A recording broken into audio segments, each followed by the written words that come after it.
buenos días, Puerto Rico y el mundo. Soy Carmen Enit Acevedo y estamos en Bonita Radio. ¿A qué hora? A las 11:07 de la mañana. Estamos en Puerto Rico y en el mundo. Donde quiera que haya un puertorriqueño, ahí está Bonita Radio haciendo patria puertorriqueña.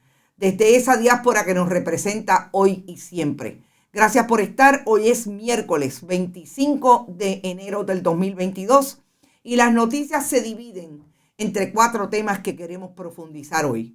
En principio, el asunto que ocurre y que hemos traído en análisis atravesado desde lo que está ocurriendo con la visita del monarca de España, Felipe VI, que es el desplazamiento de comunidades.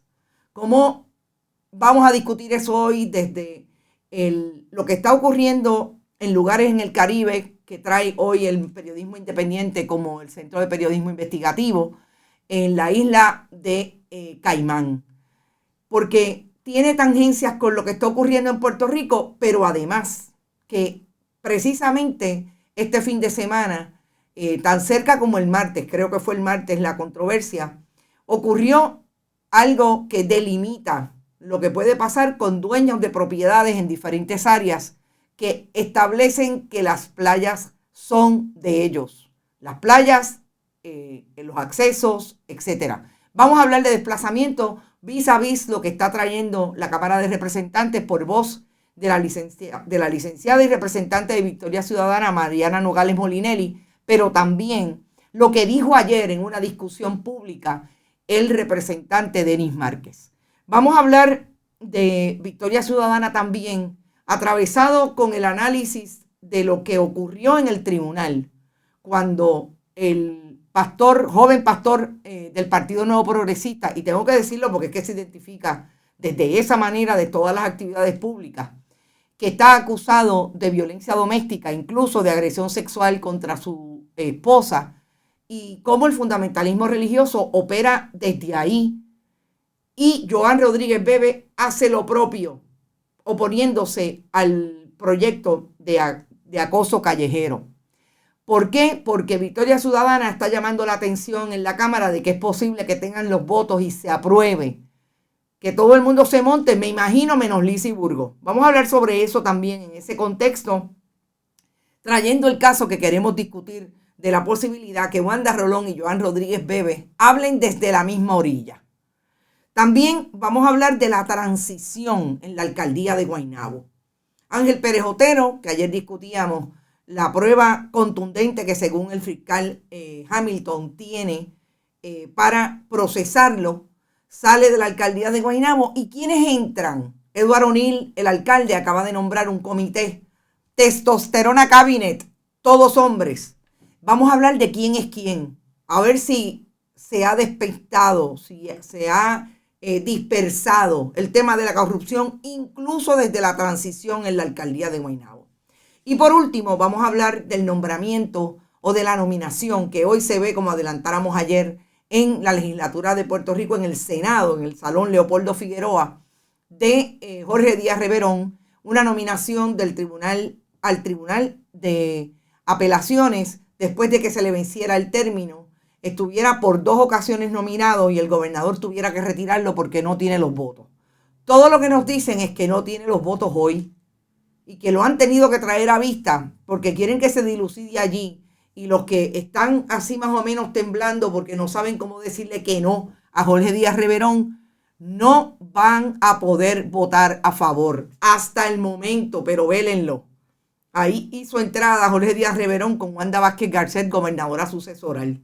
Importante que hablemos de todo eso porque finalmente estamos hablando de esos elementos de presión política en un momento en que el Partido Nuevo Progresista tiene suficientes razones para hablar de corrupción desde las posiciones electas, como son las acusaciones que están pendientes en el Tribunal Federal. Pero antes, vayan a bonitasradio.net, allí pueden donar a través de PayPal y tarjetas de crédito. También lo pueden hacer en la Fundación Periodismo 21 en su ATH móvil. La Fundación recibe cheques o giros postales a nombre de la Fundación PMB 284, PO Box 19 4000, San Juan, Puerto Rico 00919-4000. Siempre estamos en Bonita Radio Instagram, Bonita-Radio en Twitter, YouTube, iVoox, iTunes y Spotify. Todos los programas podcast audio y también el podcast video están en esas plataformas 24/7. No se lo pueden perder. Y gracias a Buen Vecino Café, a la cooperativa Abraham Rosa, a las cooperativas de Vega Alta, al Abraham Rosa, Juana Díaz Coop y Manuel Senogandía por su auspicio a Bonita Radio. Está todo el mundo por ahí. Ivonne Padua dice que feo el traje del gobernador.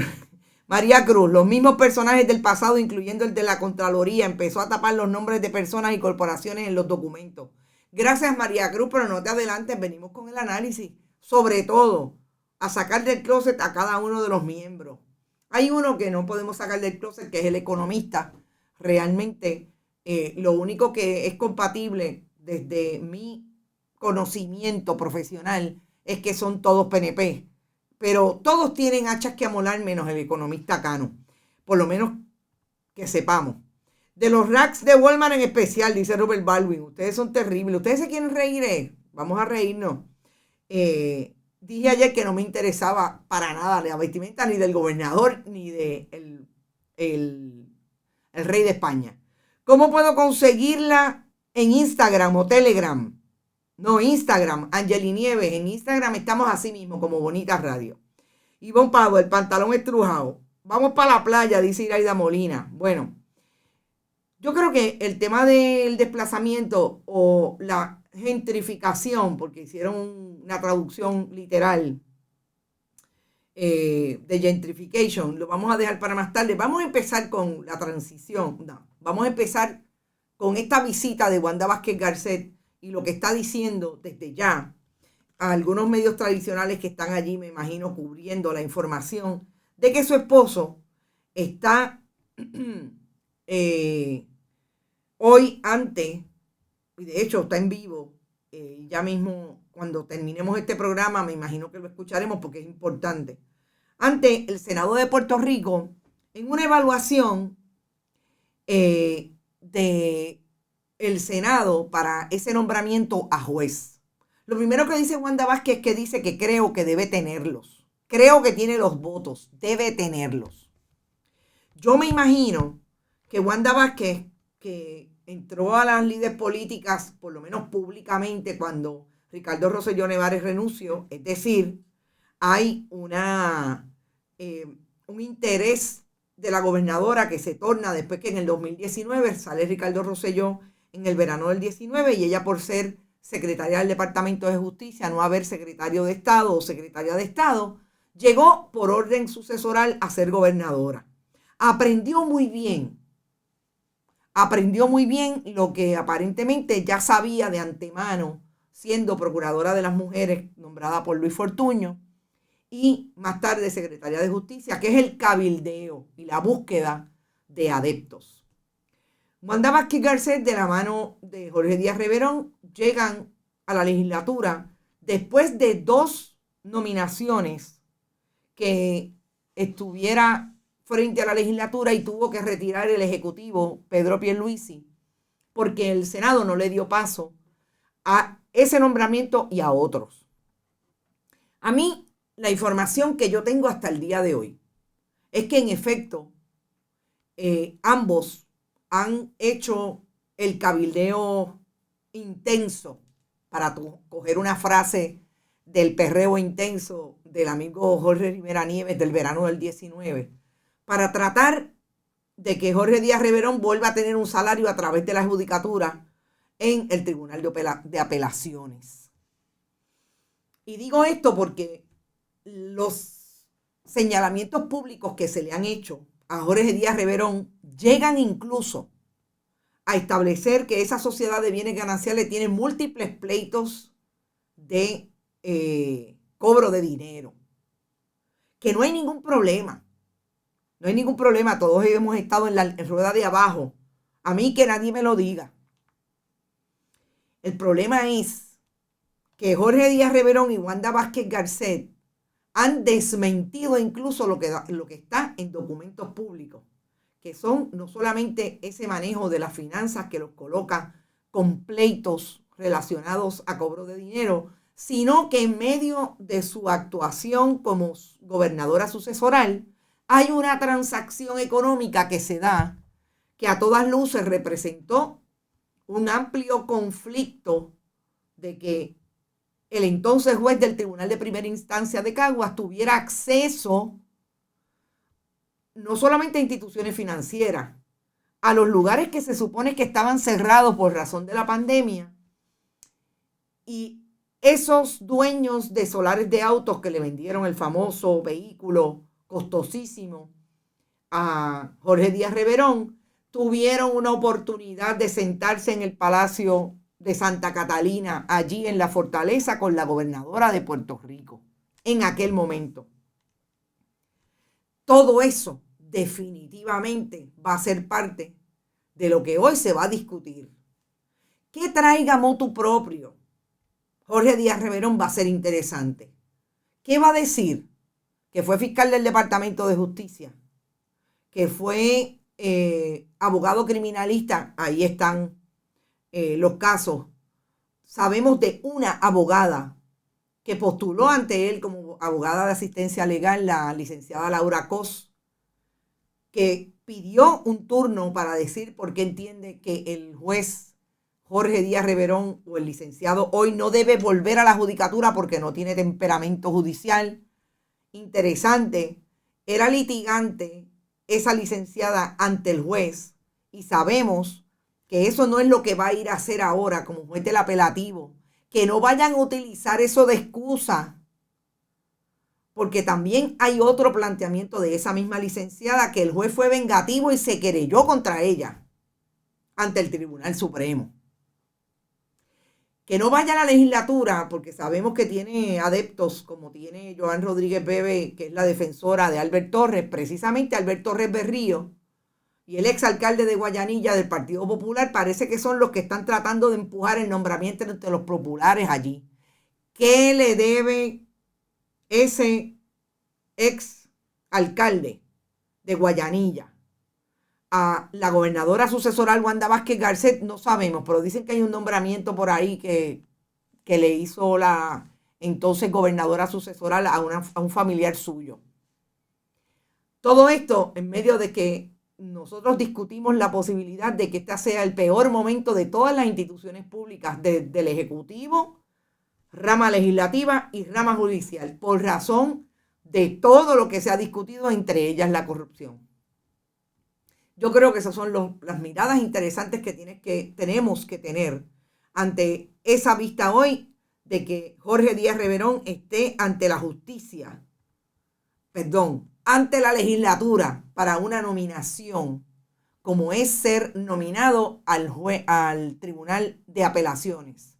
Lo que supondría para él un ascenso, obviamente no está en el sistema, perdió su nombramiento, o su nombramiento se canceló el pasado mes de noviembre. Por ahí está Noel Rodríguez, saludos Noel. Por ahí también está Luz de Borinque en Lugo, saludos para ti. Emil Colón, bendiciones. Luz de Borinque, yo creo que tú eres nueva aquí, nunca te había visto. Cintia Rosario, buenos días mi gente, qué bueno que estás por ahí, Cintia. Yo creo que estas son todas las miradas que por lo menos desde Bonita Radio le vamos a dar esta vista. Vamos a estar pendientes a todo lo que se dice allí, vamos a ir atrás y adelante porque ahora mismo está en la vista en proceso, pero a las 5 de la tarde estoy segura que Brenda Reyes Tomasini y yo vamos a tener un análisis importante sobre eso. Carmen Zeta está por ahí, saludos Carlos Ramírez. Y de ahí yo creo que debemos pasar, Juan Carlos Olmeda también está. Vamos a hablar del asunto de lo que se nos quedó ayer, que queríamos traer y queremos traer, que tiene que ver con esa acusación que creó un revuelo por diferentes razones. Obviamente por la persona que está siendo acusada, porque era una persona que hacía alardes públicos de que su iglesia, de que su posicionamiento religioso desde el fundamentalismo religioso era parte de un entourage también muy simbólico, pero sobre todo público, del gobierno del Partido Nuevo Progresista en el área este. Y estamos hablando del caso de Reinaldo López Arroyo, que fue acusado por su esposa de violencia doméstica, modalidad de agresión sexual incluida. Y yo quiero traer esta discusión o este análisis, esta conversación con ustedes relacionadas a este caso, también atravesando el tema del acoso callejero. El acoso callejero que, como ustedes saben, es motivo hoy de una discusión pública a partir de un proyecto de la licenciada Naima Rivera Lacén, senadora por Victoria Ciudadana, que llevó un proyecto que habla de tipificar como un delito sin posicionamiento punitivo desde el punto de vista de prisión, de exposición a los tribunales, pero sí punible desde el punto de vista de una multa. Y hemos hablado de dónde sale o de cómo se estructura el acoso callejero y cómo hay discursos hoy desde el fundamentalismo religioso que lo quieren negar, que lo tildan de absurdo. Y desde ahí es que yo quiero traer el asunto de este joven versus el tema del acoso callejero. Este joven, Reinaldo López, públicamente se colocaba como esa persona con espacios políticos partidistas con Johnny Méndez, Carlos Johnny Méndez, el gobernador de Puerto Rico, Pedro Pierluisi, incluso tenía una actividad una semana más tarde cuando fue detenido y acusado por el caso de esta joven, su esposa, una mujer joven, súper joven, de 24, él tiene 24 años, ella entiendo que tiene 27, los dos súper jóvenes. Cuando fueron acusados, cuando él fue acusado después del 6 de noviembre, cuando se alega que se constituyen los hechos. Estamos hablando de noviembre del 2021. Desde ese momento, este joven entró en una especie de empuje y de apoyo del grupo de fundamentalistas religiosos líderes, incluidos abogados y abogadas, incluidos familiares, sobrinos de Jorge Rashki, pastores de diversas denominaciones, que crearon un chat para apoyarlo y sacarlo de la cárcel, porque bendito sea Dios, ese hombre de Dios está en la cárcel por causa de esta mujer que lo acusa de violencia doméstica. ¿Y por qué yo destaco todo esto? Porque hay un personaje importante aquí que se llama Wanda Rolón, en este caso de Reinaldo López, y de todos esos líderes religiosos fundamentalistas que parten de establecer que es injusto que este joven esté en la cárcel y que hay que buscarle los chavitos para la fianza. Porque en ese momento Wanda Rolón tuvo que incluso sacar de sus redes un video que hizo en favor de este joven y en contra de lo que estaba pasando con él, porque lo que había que hacer ahí era meter la mano de Dios y esta joven no podía levantar lo que en efecto tiene todo derecho, de que alguien la violentó, utilizó violencia en contra de ella, y ella va a alertar el sistema y a levantar el derecho que tiene de ir contra la persona que la violenta.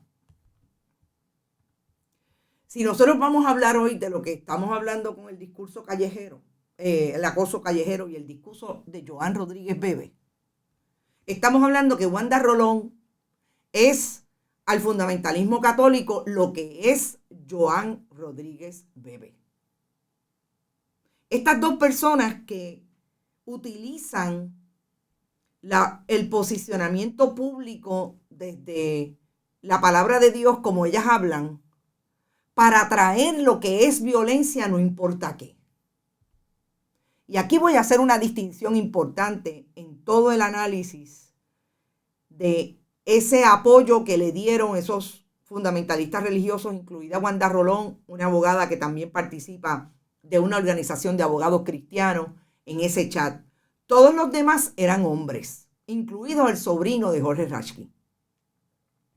porque la hija de Jorge Rashki, Kimi Rashki, la que fue senadora, se distanció totalmente y en aquel momento levantó la bandera de que eso que estaba pasando con esta joven, que estaba acusando a su esposo, pasaba en múltiples organizaciones religiosas y que bastaba ya con estar asumiendo discursos de violencia y violencia en las diferentes relaciones que tenían esas hijas de Dios con los hijos de Dios.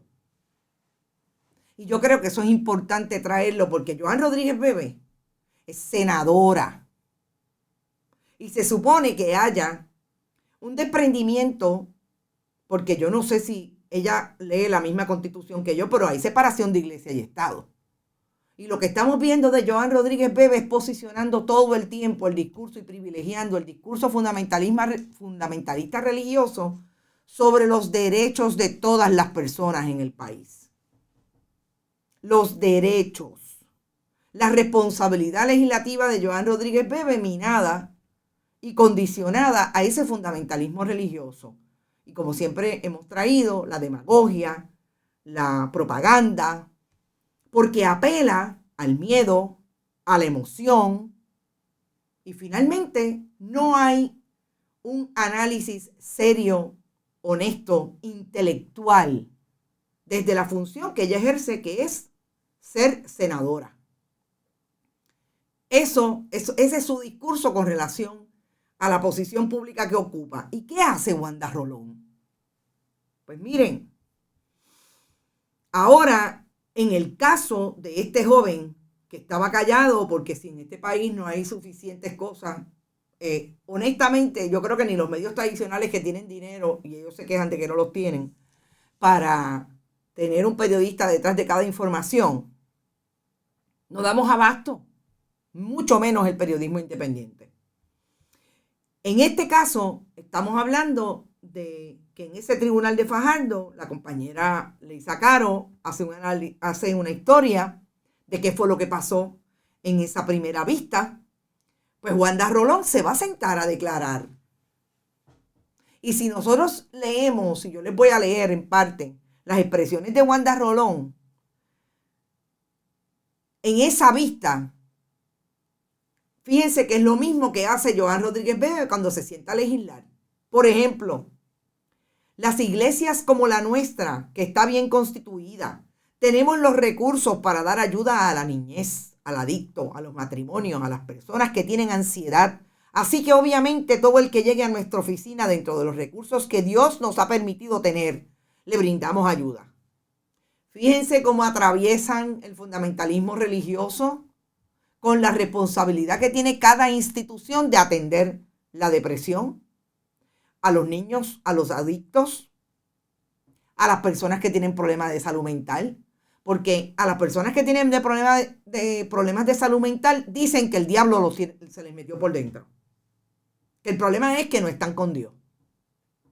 Y no me puedo imaginar cuál es la ayuda que le dio al matrimonio Wanda Rolón cuando se sentó con ellos porque tenían un problema conyugal que culminó en que esta joven acusara a este otro joven, Reinaldo López, de violencia doméstica y agresión sexual.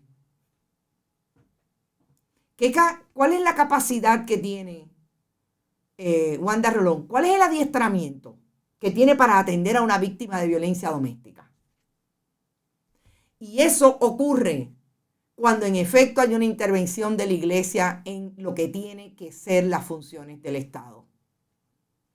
Eso ocurre cuando dejamos que en efecto sea la iglesia la que decida si eso es violencia o no. Y en ese sentido me parecería súper importante, y yo espero que la defensa de esta joven, que honestamente no conozco, de hecho, a ella la debería defender el fiscal, pero ella tiene un abogado. Edgardo Figueroa es otro de los pastores que irían a testificar en este caso.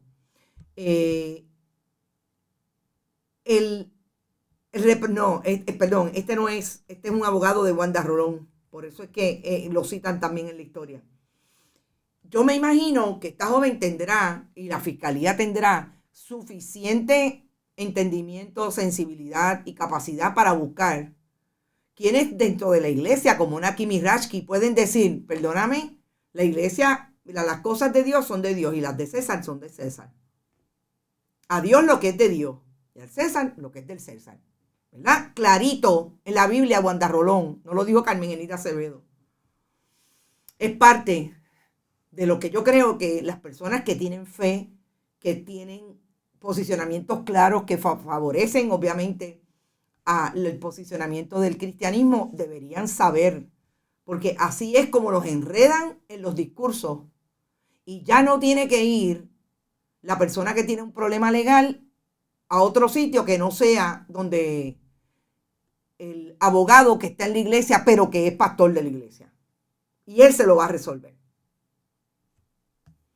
Y en ese sentido es que yo digo que es súper importante leerlo correctamente, porque hoy está en entredicho el asunto del acoso callejero, sea un proceso restaurativo o no, como ya he leído otras opiniones de abogados y abogadas del sistema, por lo menos de una abogada que así lo comentó en una columna, porque entiende que el proceso sigue siendo punitivo y no debe ser punitivo.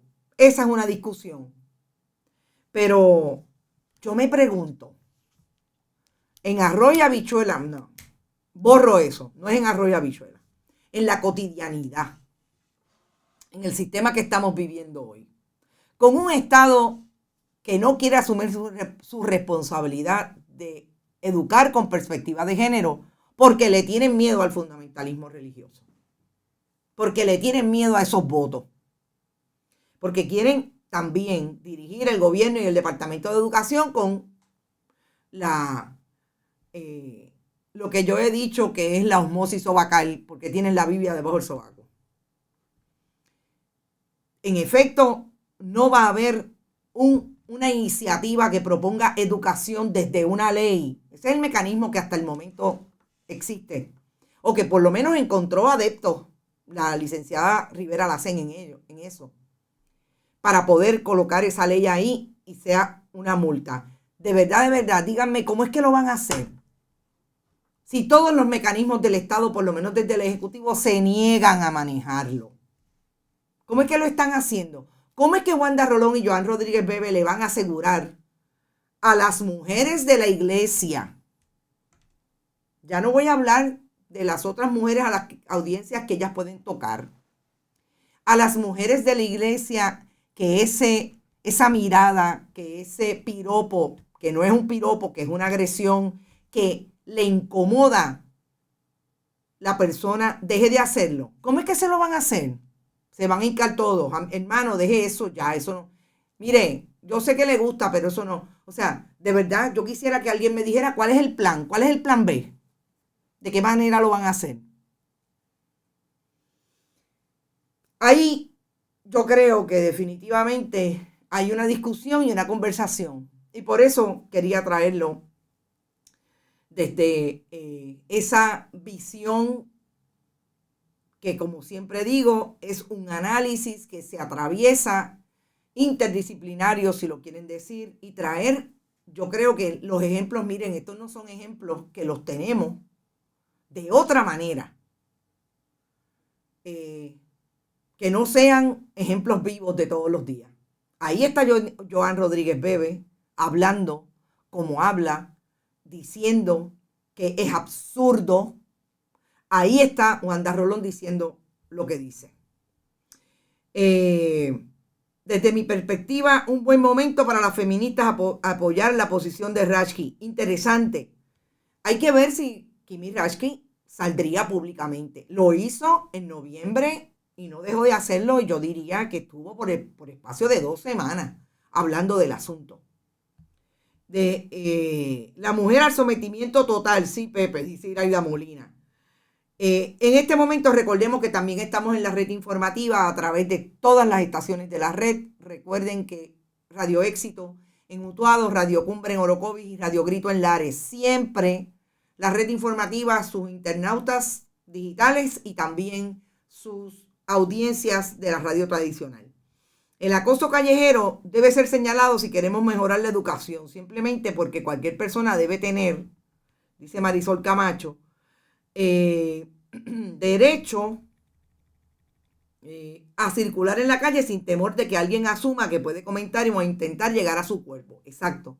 Porque yo creo que lo que tienen que tener bien claro del acoso callejero es que si usted va por la calle y se encuentra aquellos dos hombres que ya la están mirando de una manera ofensiva, pueden ser mujeres igualmente, la ley también habla de las mujeres. Pues usted no quiere pasar por ahí y se va por la otra acera, díganme si no estamos hablando de un acoso que es violencia. Que viva Luis Suil, no sé de qué estás hablando, Yadí Carraquillo, menos mal que veía a tiempo.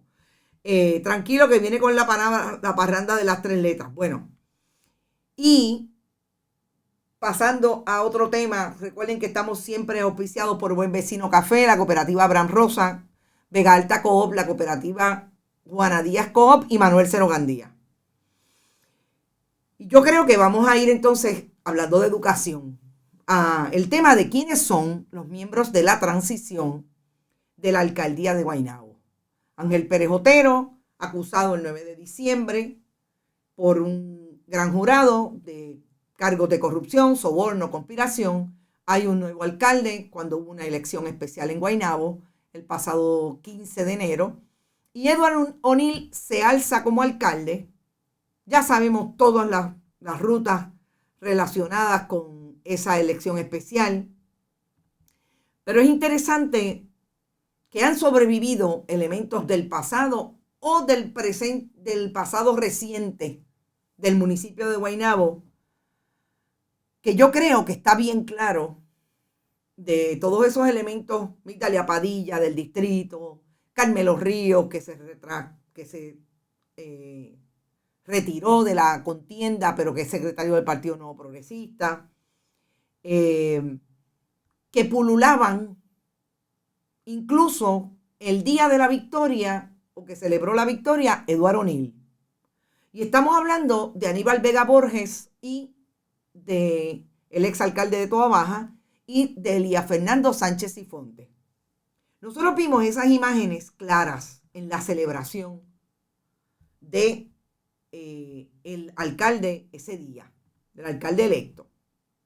Pero ahora, obviamente tiene que haber una transición que va a ser bien interesante porque parecería que Edward O'Neill viene con todas las cargas de su padre de decir que en Guaynabo, Ángel Pérez Otero, al que odiaba, y yo creo que era clarísimo y público, su padre Héctor O'Neill, hizo cosas que no se debieron hacer. Dirían en country, burro hablando de oreja. Pero allá las autoridades que manejen esos temas con evidencia, etcétera, etcétera. Ahí está la evidencia de quién es Héctor O'Neill, de quién ha sido Héctor O'Neill en una administración municipal que tuvo por lo menos por 6 cuatrienios, y en los últimos 5 años hemos tenido mucha información de qué pasaba en Guaynabo. Y desde el punto de vista de la administración de recursos humanos, de la administración de los contratos, del desplazamiento de comunidades, etcétera, hay mucho de lo que hablar sobre eso. Pero a mí me parece interesante la herencia del pasado que tiene Eduardo O'Neill y se ve claramente en su comité de transición. Ya dije que al único que saco que no puedo decir nada es Ramón Cao, que es el economista que llevan. Pero vamos a empezar con los presuntos implicados. Ernie Cabán.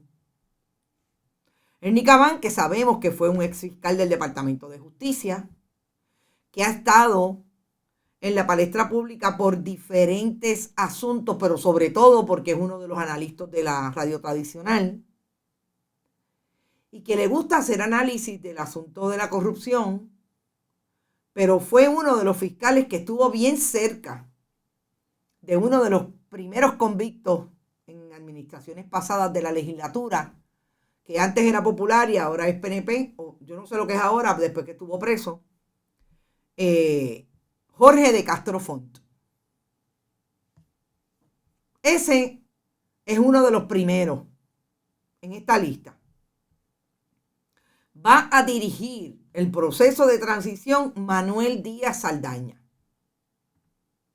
Y yo quiero ir a Manuel Díaz Saldaña con algo bien puntual que nadie me lo contó, que estábamos allí cuando hicimos la investigación sobre la corrupción y los problemas del Centro de Recaudación de Ingresos Municipales desde el proyecto de la digitalización del catastro.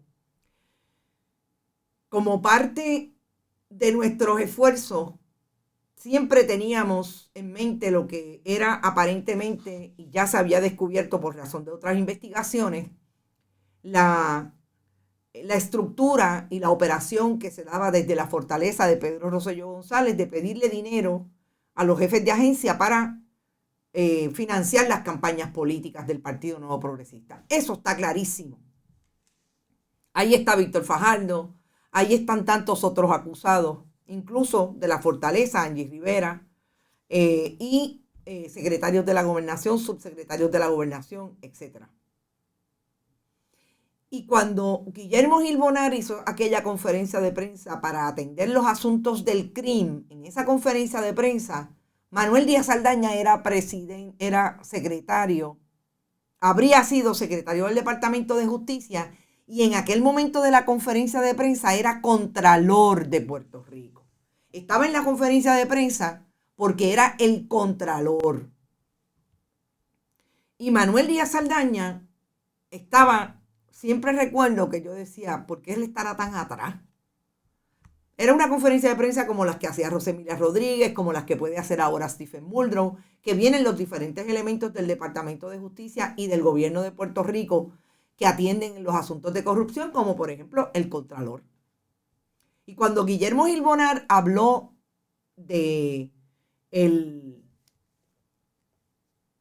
la investigación y de cómo se daba, y estoy mal recordando, no fue en la conferencia del CRIM, fue en la conferencia de las acusaciones de Educación y Víctor Fajardo, hizo claramente la operación, o describió la operación como que se pedía dinero a todos los jefes de agencia para que contribuyeran desde sus contratistas al esfuerzo de la campaña del año eleccionario. Y Manuel Díaz Saldaña estaba en esa conferencia de prensa y se le preguntó, ¿cuánto le pidieron a usted? Y gagueó y dijo que no. Gagueó muchas veces. Como estamos hablando de 1999, pues se complica el asunto de conseguir esos audios. Pero cuando aquí hablan de Manuel Díaz Saldaña, nadie nunca establece que Manuel Díaz Saldaña fue el secretario de Hacienda de la administración más corrupta del pueblo de Puerto Rico, del gobierno de Puerto Rico, como la de Pedro Rosselló González.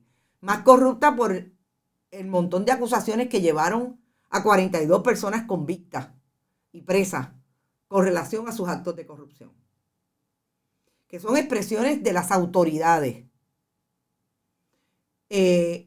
Nadie menciona que fue Contralor de Puerto Rico por 10 años, nombramiento de 10 años, cuando salió de la administración Rosselló, que lo nombró obviamente el Rossellato, y lo confirmó la administración legislativa del Partido Nuevo Progresista, que lo primero que hizo cuando llegó al departamento, a la oficina del Contralor, fue eliminar la posibilidad que había tenido siempre esa oficina de que en los informes se dijera quiénes eran los contratistas y quiénes eran los funcionarios que habían cometido deficiencias o negligencias, ya sea que estaban referidas al Departamento de Justicia o fueran administrativas. Fue el hoy presidente de la transición de Guaynabo quien hizo eso.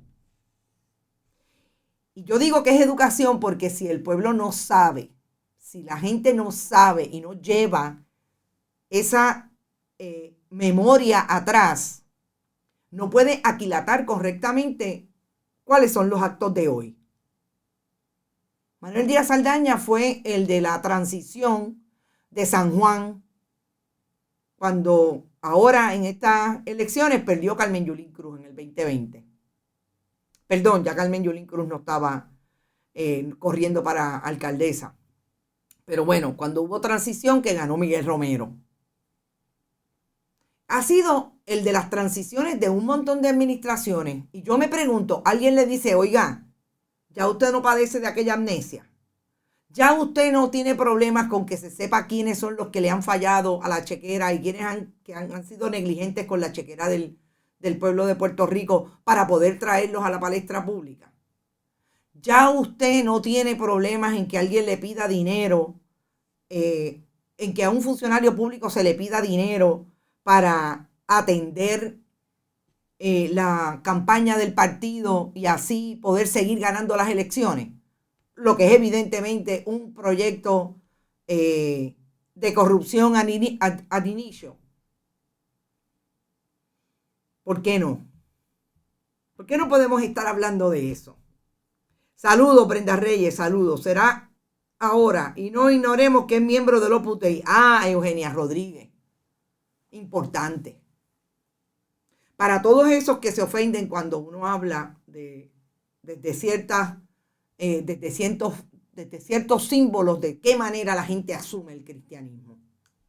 Estas son las gente que se dan golpes de pecho. Manuel Díaz Saldaña creó en el Departamento de Hacienda un altar para ir a orar como todos los días o todas las mediodías como hacen los miembros del Opus Dei.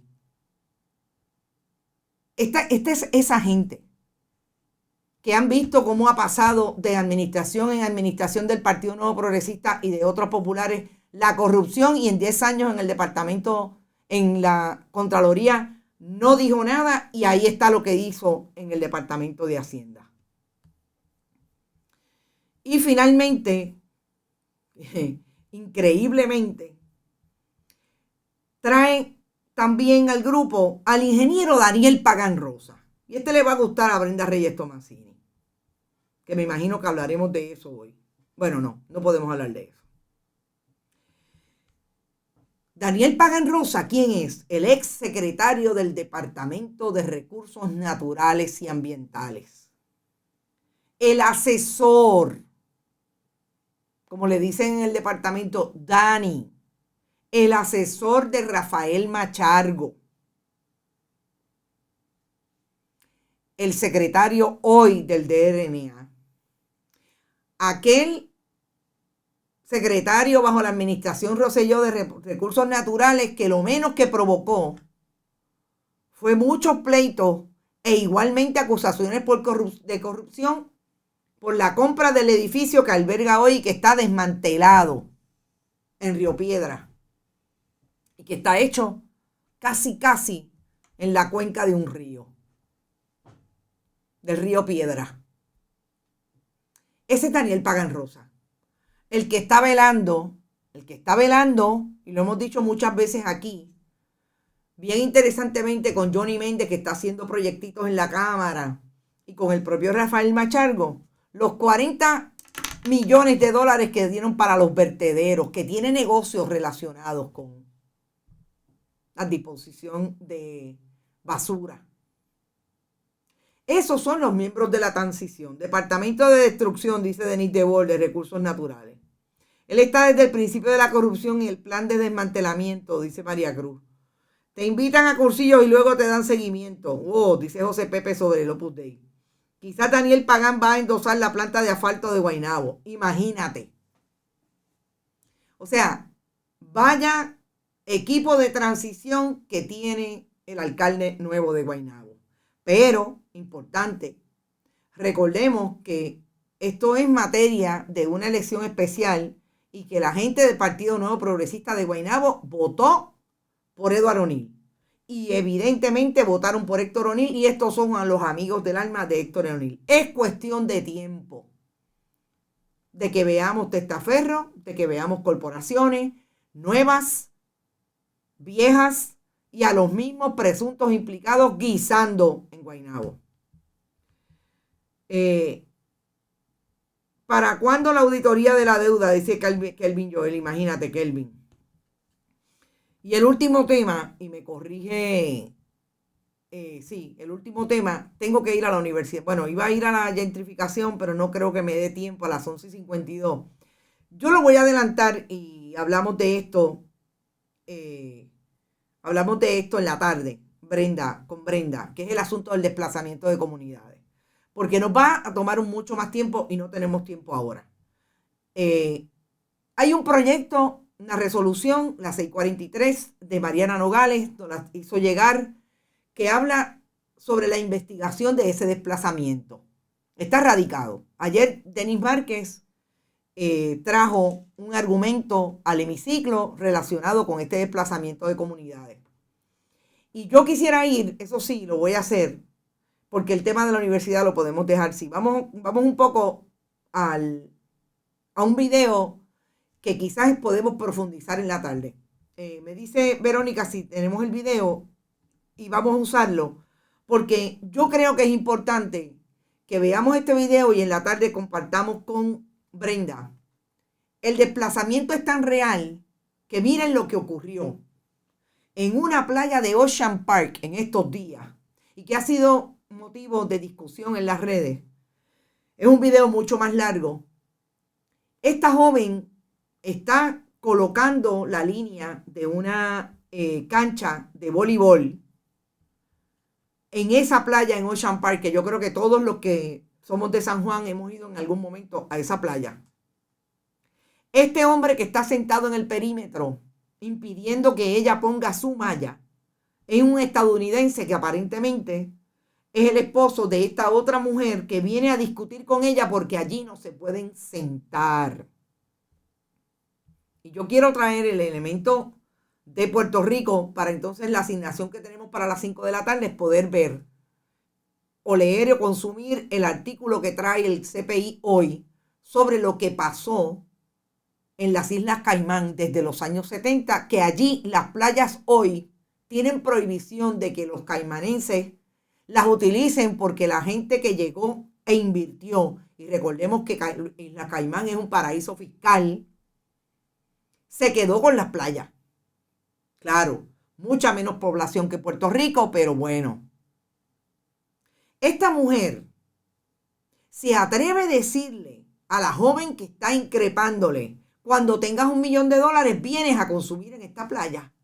Vienes a utilizar esta playa. O sea, que esta mujer lo que le está diciendo, como yo tuve el poder adquisitivo para tener este apartamento, esta casa, me imagino que si le costó $1 millón, ojalá que sea una casa, porque la verdad que si un apartamento en Ocean Park cuesta $1 millón, está fuerte. Lo que le está diciendo es precisamente lo que hemos denunciado y hemos tratado de traer desde la educación, de lo que puede ocurrir en Puerto Rico si seguimos pensando y el gobierno sigue pensando que los chustros tienen que salir de la carretera porque se ven feos, según el gobernador. Qué bueno que hay gente que tiene casas para comprar hasta de $20 millones. Qué bueno que se está vendiendo el mercado de lujo, que puede vender su nuera. Porque el proyecto institucional y el proyecto del gobierno sea desplazar comunidades para que los lugares se vean bonitos y esta gente asuman que nadie tiene derecho a estar en una playa nada más que ellos que pagaron $1 millón por la casa. Esta es la discusión urgente, esta es la conversación que tenemos que tener. No puede ser la máxima un Puerto Rico sin puertorriqueños si esto es lo que se intenta con este tipo de proyecto y este tipo de expresión. El video dura 8 minutos, yo los invito a que lo vean. Para que ustedes vean cómo lo dice la mujer, claro, que incluso se pone en un momento violenta. Pues ustedes saben lo que han logrado. Aparentemente que se constituyan el próximo sábado en esa playa. No sé si es el sábado, me corrige Verónica. Ahí está la invitación que hicieron de que se constituyan en esa playa todo el que quiera ir, incluso a jugar voleibol de playa, porque las playas son de la gente, y digo de todos los que viven en Puerto Rico. Sábado 29 de enero desde las 8 de la mañana, playa de Ocean Park frente a la propiedad playa privada de Los Millos, por la calle Gertrudis. Esto es lo que buscan, esto es lo que provoca. Otro fogón prendido, y qué mejor posibilidad de que hayan investigaciones en la legislatura y que el gobierno de Puerto Rico diga con todas las letras: lo que quiere es un proyecto de desplazamiento, de gentrificación, mal dicho, gentrification. Eso es lo que quieren. Quiero traerlo en profundidad a las 5 de la tarde con Brenda, porque me parece que hay mucha tela, sobre todo que podamos traer los ejemplos de lo que pasó en Islas Caimán. Nunca voy a olvidar una vez en una conversación con la gran amiga María Dolores Tati Fernós que dijimos, y ella puntualizaba: hay que mirar para el Caribe. Haití no siempre fue lo que es hoy. Y eso empieza con este tipo de posicionamientos del gobierno, de proyectos institucionales, de proyectos gubernamentales que lo que hacen es desplazar.